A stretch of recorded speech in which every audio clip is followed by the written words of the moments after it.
Hi. Hello అండి. మన ఇండియాలో దరిద్రం ఏంటంటే, మనం ఎవరినైనా అభిమానిస్తే వాడి కోసం మనం ప్రాణాలు తీయడానికైనా, ప్రాణాలు ఇవ్వడానికైనా సిద్ధపడిపోతాము. కనీసం మనం ఎప్పుడైనా ఒంగితే మా మీద వాడు ఎన్ని సార్లు ఎక్కినా కూడా ఎక్కించుకుంటాం. అలాగని గుణపాలు ఎన్ని సార్లు దింపినా కూడా దింపించుకుంటాము.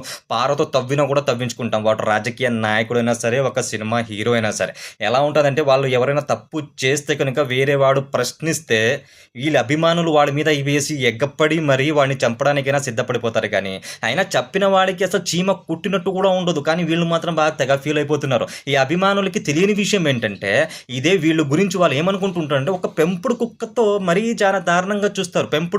పెంపుడు కుక్కకైనా కనీసం కొద్దిగైనా ఒక విలువ ఉంటది. ఒక బెల్ట్ ఏసి సాయంత్రం ఔటింగ్ అయినా తీసుకెళ్తాడు. వాడు మంచి చెడు అయినా చూసి వాడి మీద ఖర్చైనా పెడతాడు. కానీ వీళ్ళకి అది కూడా ఉండదు. మీరు ఎన్ని సార్లు కండువాలు వేసుకున్నా, ఎన్ని సార్లు ఏం చేసినా కూడా మీకు ఇంత కూడా విలువ ఉండదు. అయినప్పటికి కూడా మీరు ఎందుకో వేరే వాళ్ళ మీద ఎగపడి మరి చంపడానికి సిద్ధపడిపోతూ ఉంటారు. అరే! వాళ్ళు బాగానే ఉన్నారు.